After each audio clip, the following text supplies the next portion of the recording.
اللهم صل عليه وعلى آله وأصحابه ومن تبعهم بإحسان إلى يوم الدين. ما بعد فيا عباد الله، أوصيكم ونفسي أولا بتقوى الله تعالى وطاعته. فولغنا ينجدم نو يالله سبحانه وتعالى ما دي أنو نغا وتنرفو هجاري نجدم أفلنا فرنا سيدي غايتم أمادو لنجي أرفنجيوتن سيدي غا محمد صلى الله عليه وسلم وتلير مارفر فوبالو نسلنا صحابك ويوني لفتن ندينا فنك يوكن ندن يبسيد ندينا فني بوين داوين بون دف جولي يا سمرو يا لا يرمدن فوب غناو كيني متا مبريت نكو ان كرف نو سدارو يالله سبحانه وتعالى ريف كتا سيميتنا فيكي انو نغاتنا تودو تولير تسيمينا ان نانيت لاي تونا غان تونغي امونو تشو توليرو هي ترف كتا سيميتنا يمبيكاها كيو تولير فدينا ان يمبيكاها anne koy imbu mbonje tay no say kay to terfa ada in to mayat to ke mo nyamay ten fop ngano doni na kat nage fatwa na ni ruha butuna to kom ulama ke kam in nge hesolen sati fane ande bu andona ga warisul anbiya nokina fika wara jokkor fadeno lamta den imbinom bina jianjo hawahi na lamitu capable na ya fikati ka andona ga sharia adu moheten islam adu marifaten ulami bi anul lami fasalu ahla dhikr in kuntum la ta'lamun lam tiyo wero yalla do hinno adole alfa ma to tike buano fito andino o lam taden bo jeten kolu id yakunu subhanahu wa ta'ala nusay kat ya a'udhu billahi minash shaitanir rajim bismillahir rahmanir rahim يا أيها النبي إذا طلقتم النساء فطلقوهن لعدتهن وأحصوا العدة واتقوا الله ربكم ويا لهم يكاتب الله سبحانه وتعالى رجال أمة الإسلام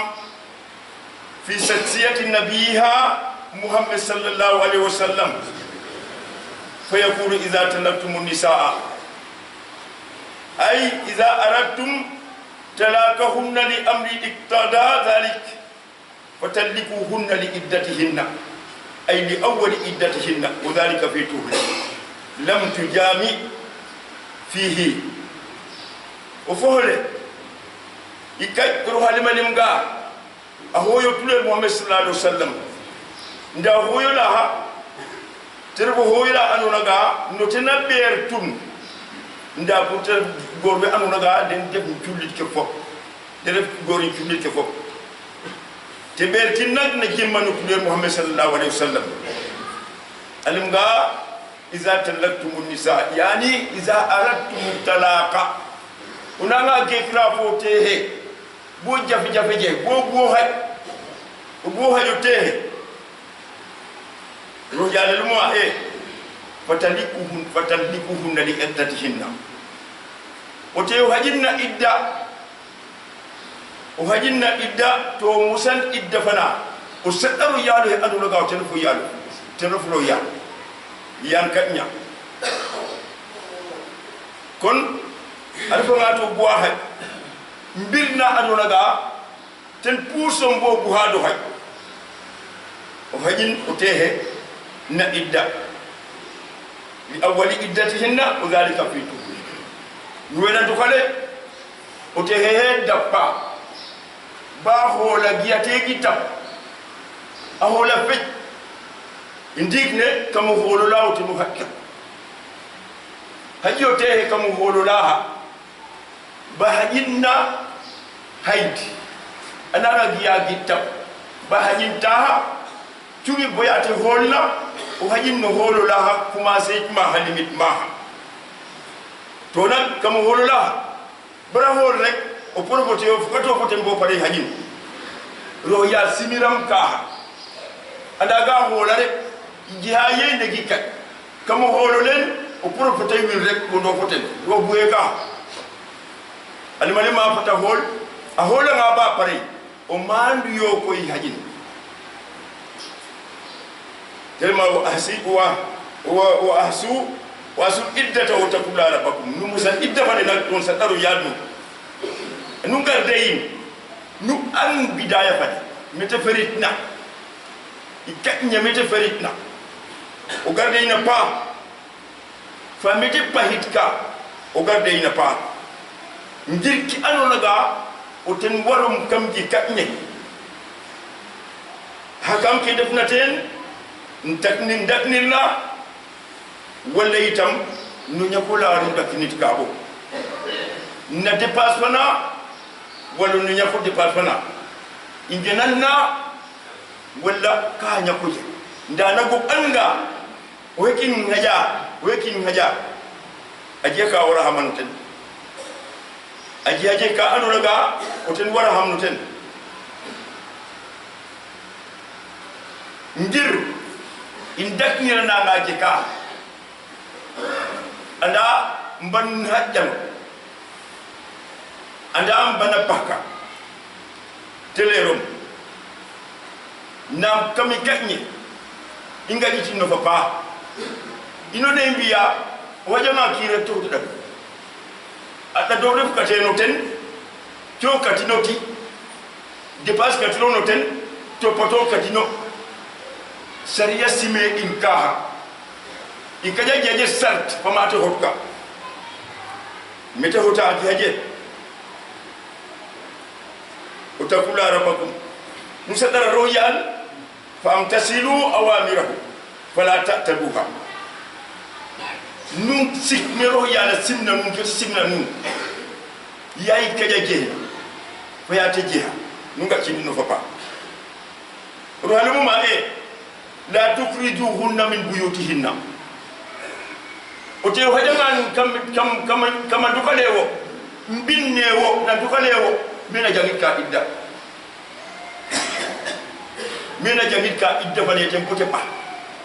tento bo alqur'ana le umga wala tukrijuhunna min buyutihinna hajanga bo pare baro wonni nan dukalete ba wonni ma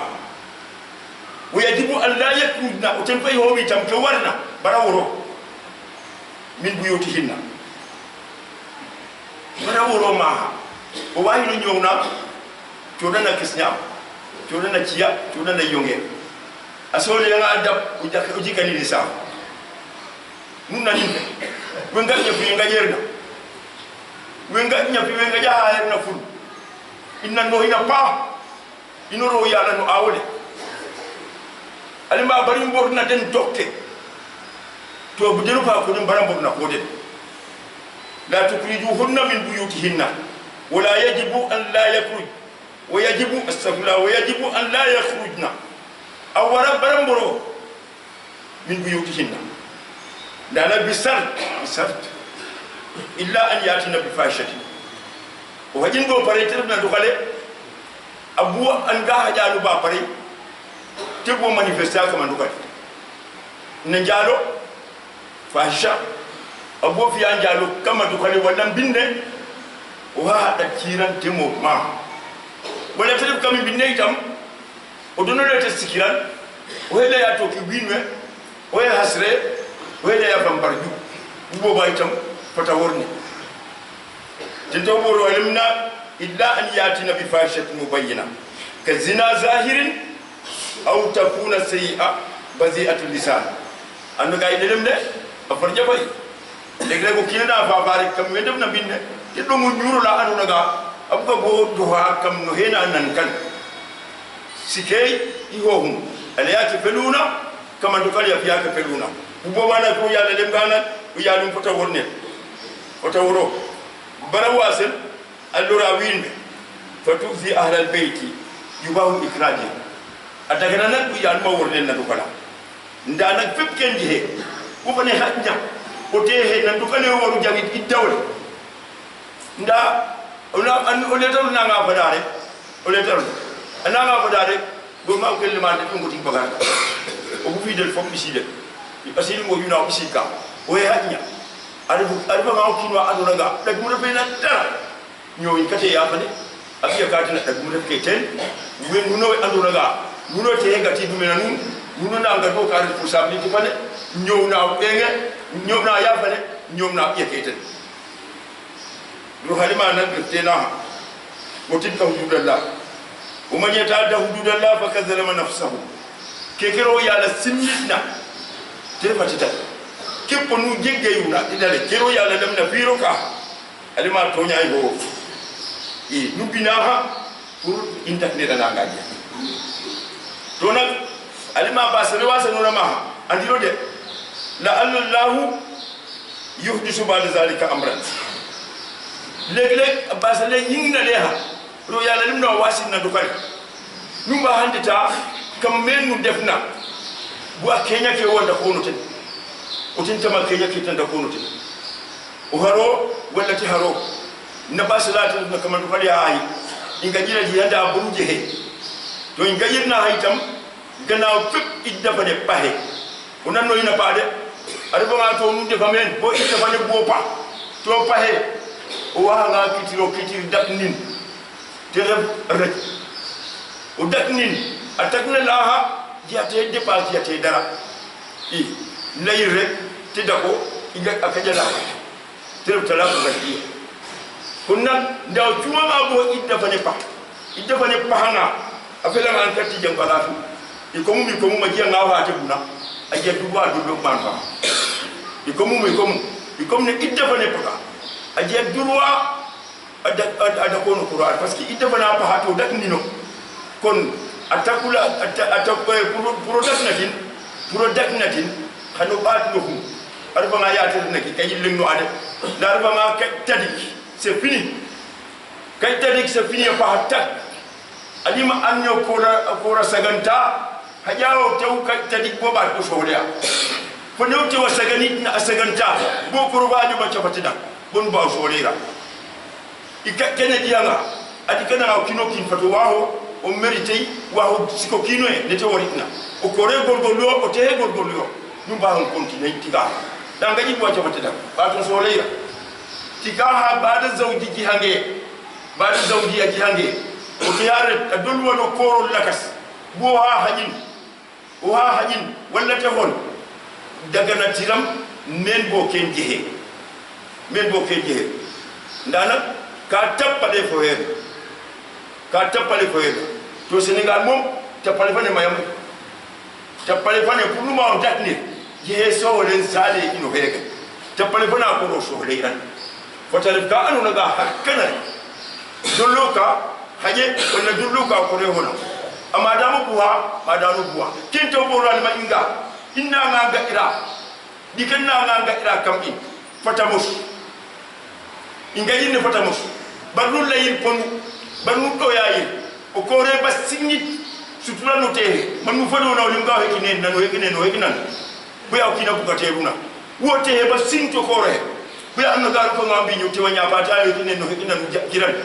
wali ma banu sintil poto kino kin awaso kenu na jam pro kino gianga habona wa dol wanu ha nam awahanya ko hen minaw arit malu lakas hen ma wahanya ko hen foten o jeul lakas ngen no kon nakiro yalla buna imbina pour au fait indakne na ngajika baral ma tele ham keke baral ma tin fiunene baral ma tin fiunana afata mo sere tento ko tisima inga ittemos isikirtemos aqulu qawli hadha wa sallallahu alaihi wasallam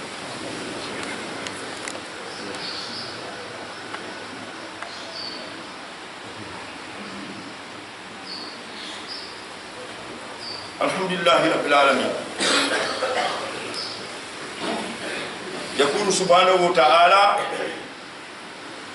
فإذا بلغن أجلهن فأمسكوهن بمعروف أو فارقوهن بمعروف يكاد نجي هنا بو أنغا أجل فني فنا نامبو أجل فني فهات نوا كاتبو سكين دارو فلتيو تو كد إكما جكي درجة كده نا أجل فني فهما كات أنا رد أجينا أقول لك زمو دا بوتي فها أفدا نا بوتي فها ودكني نانو سكينة سكاموسو usikani yani tam isambirna fotere bisambirna mo ikajina ngajeka wasidu zawa min num eta windi ko anuga win holunde win jofunde win maduunde de sede ikani ikanya sede de femna ten dara bete abela ma wukino kina bela am hani abela ko re adama boy yi fakin da hotel ma hanin kena mi yaji ha ikajina ngana jiya sede nero yala butu fa ashidu zawiyal adli ñu sédé ñol winwa andona ga win jofunde ande ñu de sédé kenya wa ki musahadati lillah sédé fane fatan sédé ñu toro yala e jina ten fuk tele idha karadna al inqida idda ya andona ga idda fane pahida raji'uhunna ala asasi husni al-asl nundak neden ndana na funo ma fana andona ga mbiri musulafka ayona la yonna fategina rafka fatilanga barare fa yona la annaga tekna la annaga yo indigne hajanu idefale pa tumbo ndako tumbo bote ne pa ndagoten o dagoten o ngolo le ko batuma pour def men loran muno jika bogo ref men pour loran nya pa kan yi tano no tew nanu ni dubé o tew wa ta ngi gen poten mo hajin toro hata baro yaki gonu baro ni dumin baro torwanin mais hajiyen de ro yalla simdoma dal buino oni duma dana jawana len aji duma to men pour tar ko askan men potelo wa fina o kinoki na de tan hobe ade ko ma e ondo lo cieno es cieno jamini anu jabo kinani duma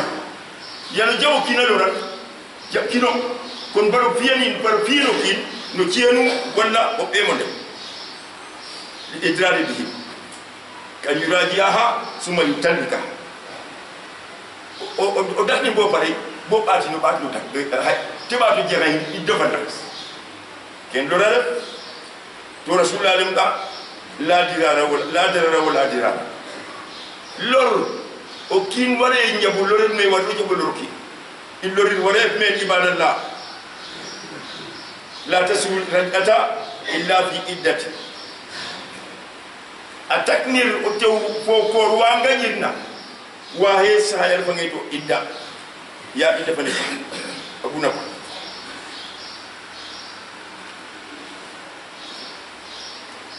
idda fane pa hanga koy